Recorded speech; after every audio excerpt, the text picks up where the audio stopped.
사랑합니다. 저는 오늘 본문을 나누기에 앞서서 13장에서 신실함이란 무엇일까 함께 생각해 보았던 것을 잠시 떠올리면 좋을 것 같습니다. 우리는 특별히 사울 왕의 신실함에 대해서 살펴보았습니다. 사울 왕에겐 신실해 보이는 어느 정도의 모습이 있었던 것은 분명합니다. 수많은 적군이 눈앞에 있을 때, 그리고 백성들은 떨고 숨고 있는 그때에도 선지자 사무엘을 기다렸습니다. 심지어 이제 백성들이 흩어지고 있을 그때에도 사울은 하나님 앞에 번제를 드리는 것이 중요하다 생각했는지 자신이 번제를 드리게 되죠. 분명 그 모습을 보면 하나님에 대한 믿음이 그 마음 가운데 있었던 것 같습니다. 그런데 하나님께서 사울에게 내리신 평가는 분명했습니다.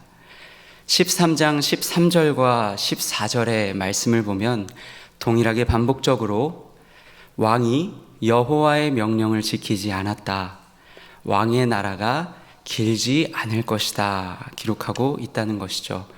사랑하는 여러분, 하나님께서 중요하게 보시는 것은 내 신실함, 내 믿음, 내 열정 아니고요. 하나님의 말씀에 얼마나 신실하게 반응했는가, 하나님의 말씀에 얼마나 신실하게 반응했는가라는 것입니다. 그래서 간절히 바라기는 오늘 우리에게 주신 말씀 우리 정말 마음으로 받고 하나님 기뻐 받으실 만한 신실한 한 걸음 한 걸음을 올려드릴 수 있는 우리가 되면 좋겠습니다. 물론 이렇게 이야기할 수도 있겠습니다. 사울이 처한 상황을 우리가 자세히 알면 그의 반응은 자연스러운 거 아닌가요? 그 같은 상황에서 우리 중에 몇이나 하나님의 말씀에 신실하게 반응할 수 있을까요? 물론 충분히 그런 질문을 할 수 있을 것 같습니다. 그런데 하나님께서는 바로 이어지는 14장에서 사울과 동일한 상황, 어쩌면 사울보다 더 두렵고 사울보다 더 소망 없어 보이는 그 상황 가운데 있지만 전혀 다른 반응을 보였던 한 사람을 우리에게 보여줍니다. 바로 아들 요나단이죠. 사울에게도 믿음이 있고 아들 요나단에게도 믿음이 있습니다. 그런데 왜 사울은 하나님으로부터 폐위 선언을 듣게 되었고 왜 요나단은 하나님의 구원의 도구로 쓰임을 받을 수 있었던 것일까요? 오늘 본문에 나타난 요나단이 믿음을 따라 어떻게 결정적인 선택을 했는지를 우리가 한번 살펴보면서 우리도 하나님 앞에 귀하게 쓰임받고 또 하나님의 일하심을 볼 수 있는 그 은혜를 기대하는 마음이 오늘 우리 가운데 넘쳐나기를 소망합니다. 첫 번째로 요나단은 결정적인 선택 한 가지를 했습니다. 그것은 그곳을 떠나지 않았다는 것입니다. 여기서 말하는 그곳은 어떤 장소를 말하는 것일까요? 비교할 수 없는 수많은 적군들이 보이는 자리, 그리고 그것에 비해서 떨며 숨고 흩어져서 얼마 남지 않아 있는 내 백성들을 보는 그 자리, 심지어 기름 부음을 받았던 내 아버지가 선지자로부터 책망을 받고 폐위 선언을 받았던 그 자리, 선지자가 떠나버린 그 자리, 쉽게 말해 더 이상 기댈 곳도 없고 소망할 것도 없는 그런 절망적인 자리였다라는 것이죠. 그런데 오늘 요나단은 그 자리에서도 정말 한편으로는 요나단에게 이런 생각이 있지 않았을까 싶어요. 적군이 많은 게 두려운 것이 아니라 정말 기름 부음 받은 나의 아버지에게 하나님이 이와 같이 책망하시면, 하나님이 함께 하시지 않으면 전쟁에서도 지고 목숨도 잃어버릴 것이 뻔하지 않을까라는 생각, 충분히 요나단이 할 수 있지 않았을까요? 그런데 요나단은 그런 절망적인 상황 속에서도 그 자리를 도망하지 않습니다. 벗어나지 않아요. 그 자리를 지키면서 결정적인 선택 두 번째, 바로 담대하게 그 문제로 자신을 던졌다는 것입니다. 오늘 본문 6절의 말씀을 보면 자신의 무기를 든 소년에게 말합니다. 우리가 블레셋 군대에게 들어가자. 아주 담대한 이야기죠. 그런데 오늘 우리가 읽은 그 말씀 좀 더 자세히 살펴보면 요나단이 자포자기하는 마음으로, 에라 모르겠다 하는 마음으로 그렇게 이야기한 것 같지는 않아요. 왜냐하면 그가 했던 말에는 그가 어떤 믿음을 가지고 있었는지를 잘 나타내주고 있기 때문에 그렇습니다. 그렇다면 어떤 말을 했는지, 그 말엔 어떤 믿음이 담겨 있는지 우리 화면의 말씀을 통해 확인해 보도록 하겠습니다. 요나단이 자기의 무기를 든 소년에게 이르되 우리가 이 할례 받지 않은 자들에게로 건너가자. 여호와께서 우리를 위하여 일하실까 하노라. 여호와의 구원은 사람이 많고 적음에 달리지 아니하였느니라. 요나단에게는 분명 두 가지 믿음이 있네요. 하나는 하나님께서 택한 백성을 반드시 구원하실 거라는, 하나님께서 그 백성을 위해 일하실 것이라는 믿음. 그리고 또 하나는 이 세상의 방법과는 다른 방법으로 구원하실 거라는 믿음이 있어 보입니다. 분명 우리도 너무나도 잘 알고 있는 사실이죠. 그런데 중요한 것은 무엇입니까? 지금 요나단은 자신이 속한 공동체가 하나님 앞에 신실하지 않으므로 하나님이 정말 함께 하실까라는 그 두려움 속에서도 이 믿음을 갖고 있었다라는 것입니다. 사랑하는 여러분, 우리가 속한 공동체, 그것이 가정이 되었든 또 일터가 되었든 또 교회가 되었든 간에 사실 우리는 그 안에서 쉽게 믿음의 동력을 잃곤 하는 것 같습니다.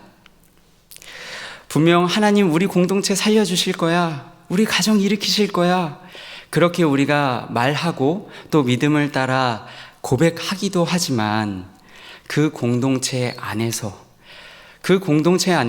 정말 하나님께서 함께 하실까? 이렇게 하나님 앞에 신실하지 않은 모습들이 막 보이는데 하나님 정말 함께 하실까라는 그런 모습을 발견하게 된다면 어떨 것 같으세요? 혹은 이전에 그런 모습들을 가정 안에서, 일터 안에서, 또 심지어 교회 안에서 보셨다면 어떠셨나요?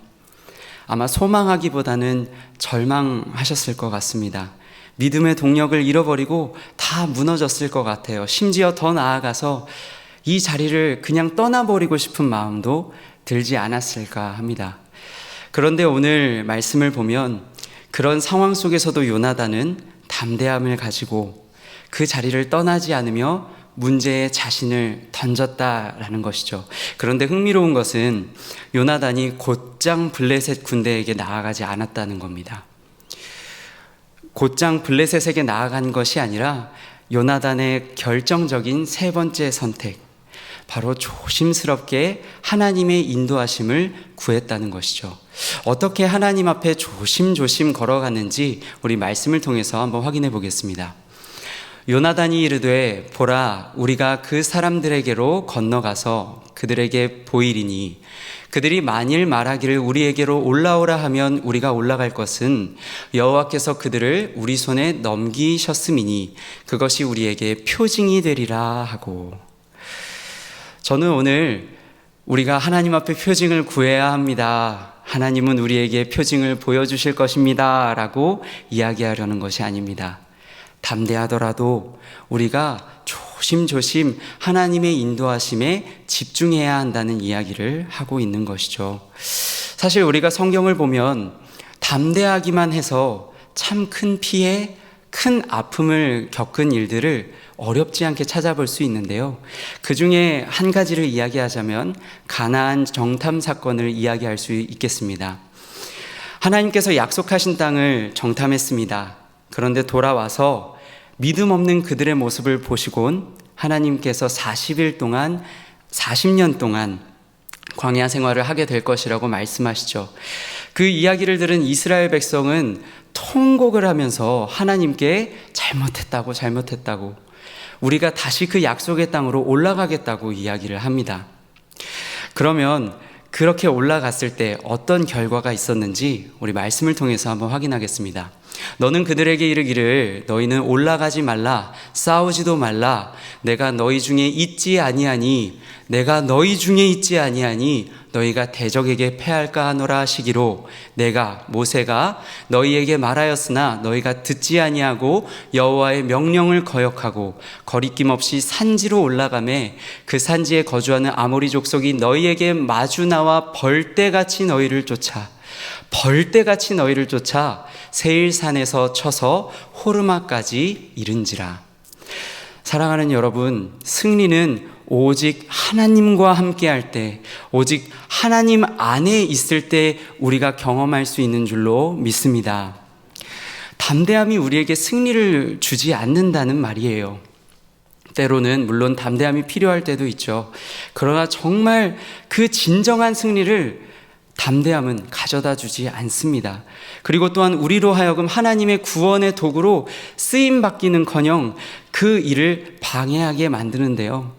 때로는 이 담대한 마음을 가진 나머지 하나님은 나와만 함께 하셔라는 생각에 내가 가진 생각이 하나님도 나와 같은 생각이시겠지, 하나님도 나와 같은 마음이시겠지 하면서 거침없이 말하고 행동하게 만든다라는 것입니다. 마치 사무엘을 기다리지 못하고 번제를 드리고야 말았던 사울처럼 말이죠. 그렇다면 이렇게 절망적인 상황 가운데에서 그 자리를 떠나지 않고 담대하지만 그 안에서도 조심스럽게 하나님의 인도하심을 받았던 요나단, 어떻게 되었을까요? 정말 요나단이 했던 말처럼 블레셋 사람들이 요나단과 그 소년에게 그들을 발견하곤 이리로 올라오라 이야기합니다. 요나단은 정말 하나님께서 우리에게 그들을 넘겨주셨구나라는 믿음을 가지고 기어 올라가서 그들과 함께 싸우게 되죠. 그리고 결국 그 싸움이 하나의 균열이 돼서 결국 이날 이스라엘은 큰 승리를 얻게 됩니다. 간절히 바라기로는 이 요나단의 믿음과 요나단이 걸어간 길이 오늘 우리와 우리 가정, 우리 자녀들의 믿음과 길 되기를 간절히 축복합니다. 그런데 우리에게 결정적인 문제가 하나 있어요. 그 문제는 바로 요나단이 가진 믿음, 요나단이 갔던 그 길과는 오늘 우리가 가진 믿음과 우리가 걸어가는 길이 너무 먼 거리가 있어 보인다는 겁니다. 정말 절망스러운, 정말 하나님 이 자리에서도 함께 하실까 싶은 그 자리가 있다면 그 자리를 지켜야 맞는 건데 자꾸만 어때요? 우리의 마음은 그 자리를 떠나고 싶어 해요. 그리고 담대함이 필요한 순간에 오히려 우리의 마음은 움츠러들어요. 그리고 더 나아가서 하나님 앞에 조심조심, 우리 늘 말씀 듣고 배우는 것처럼 조심조심 걸어가야 되는데 얼마나 거침없이 말하고 행동하는지 오늘 우리가 배운 이 요나단의 모습과 우리는 너무나도 큰 거리가 있어 보입니다. 사랑하는 여러분, 그렇다면 하나님께서는 이런 우리도 사용하실까요? 하나님께서는 이런 우리도 기쁘게 사용하실까요? 그런데 우리는 이 모든 특징을 다 갖추고 있는데도 하나님께서 아름답게 사용한 사람 한 사람을 잘 알고 있습니다. 그는 바로 베드로죠. 구원자라고 하는 예수님이 끌려가게 됐던 그 밤에 베드로는 더 이상 예수님을 따를 힘이 없었어요. 동력을 다 잃어버렸어요. 그리고 담대하게 예수님 안다고 이야기했어야 되는데 소녀 앞에서조차 예수님을 모른다고 부인했죠. 베드로 얼마나 거침없이 말하고 행동하던 사람이었나요? 그런데 그것은 하나님의 나라에 조금도 도움이 되지 않았어요. 그랬던 베드로가 어떻게 수많은 종교 지도자들 앞에서 담대히 복음을 전하고 참 거칠었던 베드로가 환난 중에 찬송하고 기도하는 사람이 될 수 있었을까요? 우리 마지막으로 말씀 한 구절 보도록 하겠습니다.